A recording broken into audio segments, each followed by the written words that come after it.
Hello दोस्तों, Rana classes में आपका स्वागत है। तो आज की लेटेस्ट कॉम्पिटिटिव एग्जाम और जॉब अपडेट बताऊंगा, तो इस वीडियो को शुरू से अंत तक देखें। पसंद आने पर लाइक, नए लोग सब्सक्राइब करना ना हो रहे। जैसा कि आप जानते हैं कि BSSC सीजीएल 3 अंतिम चरण में है। रिजल्ट है जो कि सप्ताह 10 दिन के अंदर है जो कि आ जाएगी, और उसके बाद है जो कि ये प्रक्रिया है जो कि समाप्त है। अब चतुर्थ वर्गीय का है जो कि आप देख सकते हैं कि पहले ही जो कि सभी विभागों से रिक्तियाँ मांगा गया था,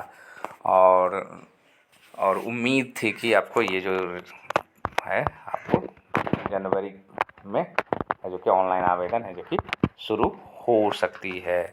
तो अब क्या संभावनाएं हैं, किन किन पदों पर संभावनाएं हैं, तो उसको देखते हैं। तो इसमें जो मेनली आप थर्ड सीजीएल का ही अगर आकलन करते तो मेनली जो पोस्ट होती है सेक्रेटेरिएट असिस्टेंट, ये थर्ड सीजीएल का है। 1360 पद आई थी। तो इसमें कितनी पद आ सकती है, तो इसमें जो है अगर सहायक के अगर जोड़ दिया जाएगा तो इसमें लगभग 600 और 200 जो गई हुई रिक्तियाँ, लगभग 800 850 के आसपास है जो कि इसमें सीटें हो सकती है। प्लानिंग असिस्टेंट की सीटें जो कि कम हो सकती है। मलेरिया इंस्पेक्टर की अभी है अगले साल ही आई, तो कुछ सीटें डाटा एंट्री ऑपरेटर की भी जुड़ सकते हैं और ऑडिटर की। तो इतने पद है जो कि आपको जुड़ सकते हैं। और टोटल जो है अगर जोड़ा जाए तो लगभग 1500 के आसपास है जो कि 1000 से 1500 के बीच में, क्योंकि लगातार अगर वैकेंसी आती है तो निश्चित रूप से वैकेंसी की सीटों की, जिस तरह आपने देखा होगा कि BPSC में पहले कंबाइंड जो आती थी उसमें बहुत सारी सीटें रहती थी, लेकिन जब सिंगल निकली तो उसमें सीटों की संख्या 500, 600, 300, 400 के आसपास ही आती है। तो इसमें असर पड़ेगा सीटों की संख्या पर, लेकिन अगर लगातार निकलती है तो उसमें जो कि छात्रों को अवसर मिलता है। तो ये आप देख सकते हैं इन पदों पर है जो कि ये वैकेंसी जो कि अब कब आएगी, क्या इसमें हुआ। तो आपने सुना होगा कि जो आरक्षण का जो दायरा है वो बढ़ा दिया गया, सारे में चेंज हो गया लगभग, जो कि EWS को छोड़कर देखा जाए तो, और जनरल को तो चेंज हो गया। क्यों? क्योंकि पहले थी BC की 12%, वो 18% हो गई। आपको EBC की है जो कि आपको 18% थी, वो 25% हो गई। SC की 16 से 20 हो गई। ST की 1 से 2। तो अब जो है जो आरक्षण जो रोस्टर कहा जाता है, अब पुरानी जो जो काम चल रही तो वो मानकर चला जाए वो खत्म हो गया। जो आयोग को मान लीजिए 200 सीटें में पहुंच गई थी, वो भी है जो कि अब वापस होगी। क्यों होगी? क्योंकि अब जो है नए नियमों के तहत जो कि बहाली होनी है। तो फिर से जो कि रोस्टर आरक्षण के लिए जो, तो क्या जनवरी में अब संभावनाएं हैं जो कि खत्म हो गई, तो निश्चित रूप से थोड़ी सी कमी आई है, क्योंकि अब फिर से नए सिरे से जो कि ये शुरू होगा। और 2019 की बात करें, क्योंकि आचार संहिता की ही बात करें, तो 10 मार्च के आसपास है जो कि 2019 में जो कि केंद्र के इलेक्शन में जो कि आचार संहिता लगी थी।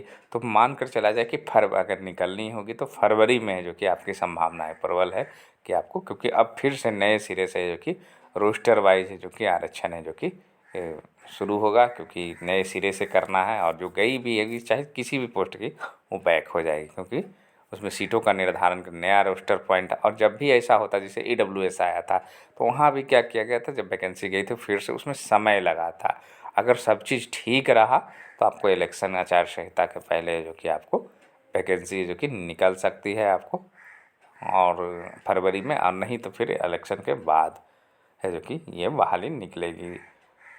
तो इसमें है जो कि आप लोग जो कि क्या मानकर तैयारी करें कि एक टारगेट होता है कि कब, अगर मान लीजिए फरवरी में आती तो एग्ज़ाम कब तक होंगे।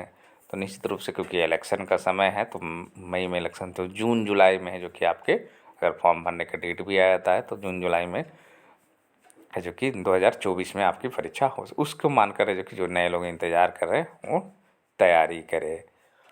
उसी प्रकार है जो कि दरोगा के जो अभ्यर्थी हैं, क्योंकि वो थोड़े से कंफ्यूज हैं, दरोगा की परीक्षा दें 17 दिसंबर को कि सिविल कोर्ट की परीक्षा है, क्योंकि सिविल कोर्ट की भी वैकेंसी भी जो कि काफ़ी दिनों के बाद आई है। हालांकि दरोगा है जो कि निकल, तो जिस विषय में जो कि आप उसके पैटर्न देख लें, और जो विषय का पैटर्न आपको ज़्यादा सूट करता है वो भर लें, क्योंकि वहाँ पर तो एक फैक्टर ये भी है कि हाइट में अगर आप को होता है कि बहुत सारे लोग भरते, मान लीजिए 165 है जनरल की और 164 है साढ़े, यहाँ पर आपको डाउट है हाइट में, वहाँ पर है जो कि आप उसको ना चूज, क्योंकि आपको कहीं ना कहीं छटना है वहाँ पर फिजिकल में।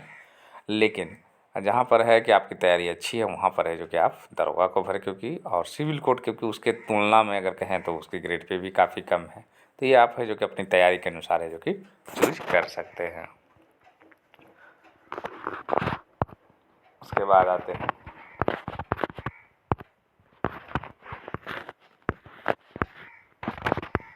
67वीं मुख्य परीक्षा का मूल्यांकित पुस्तिका अपलोड कर दिया गया है। जो मुख्य परीक्षा का है उसको जो कि वेबसाइट पर ऑनलाइन अपलोड होगी। शिक्षक कल तक व नियोजित 7 तक दे सकते हैं योगदान। तो बिहार लोक सेवा आयोग से चयनित वैसे शिक्षक जो अभी किसी सरकारी सेवा में नहीं है वह 30 नवंबर तक स्कूलों में योगदान कर सकते। इसके बाद विभाग अवसर प्रदान नहीं करेगा। राज्य या केंद्र के किसी सेवा में कार्य करने वाले नियोजित शिक्षक 7 दिसंबर तक योगदान, इसके बाद उन्हें भी अवसर प्रदान नहीं किया जाएगा। तो ये जो है दोनों के लिए है, मतलब है जो कि शिक्षक है जो कि कल तक है, जो कि जो नॉन जो कहीं किसी सेवा में नहीं है लेकिन जो सेवा में है उनको 7 तक है। सीटीटी के लिए फ़ोटो अपलोड करने में परेशानी, सीटीटी जो है दिसंबर 2023 के लिए आवेदन प्रक्रिया 27 नवंबर को समाप्त हो गई। अभ्यर्थियों ने बताया कि 25 नवंबर के बाद फ़ोटो अपलोड करने में परेशानी का सामना करना पड़ा। सीबीएसई को भी है जो कि फ्री इसमें टोल फ्री नंबर पर है जो कि बहुत सारी शिकायत भी आई। जेईई मेन के लिए 9 लाख छात्रों ने किया है आवेदन। तो 9 लाख छात्रों इनमें जो कि बिहार से लगभग 45,000 से अधिक छात्र शामिल है। इस बार बिहार में परीक्षा केंद्रों की संख्या घटाकर 10 कर दी गई है। और एनटीए ने इस बार स्पष्ट किया कि जिन छात्रों एक से अधिक का उनका आवेदन रद्द कर दिया। कई छात्रों ने एक आवेदन पूरा न कर दूसरा आवेदन, इस तरह के छात्रों का आवेदन रद्द कर दिया जाएगा। एक से अधिक आवेदन एनटीए स्वीकार नहीं करेगा। जनवरी सत्र की परीक्षा 24 फरवरी से लेकर 1 फरवरी तक है जो कि आयोजित की जाएगी। परीक्षा को लेकर सख्त निर्देश दिया गया है। और जेईई मेन का परिणाम है जो कि 12 फरवरी तक घोषित किया जाएगा। क्या है, ये 2 साल का है जो कि सुप्रीम कोर्ट ने एक महत्वपूर्ण फैसला देते हुए कहा है, राष्ट्रीय मुक्त विद्यालय शिक्षा NIOS से 18 महीने का डीएलएड डिप्लोमा पाठ्यक्रम 2 साल के डिप्लोमा के बराबर नहीं है। शीर्ष अदालत ने कहा कि सभी तथ्यों से जाहिर होता है कि NIOS 18 है जो कि मान्यता इसको नहीं दिया है, मतलब 18 मामला 2 साल के बराबर नहीं माना है। और शिक्षकों के दूसरे चरण में है जो कि 1 लाख है जो कि कम आवेदन आए हैं पहले चरण की अपेक्षा। तो इन्हीं अपडेट के साथ धन्यवाद।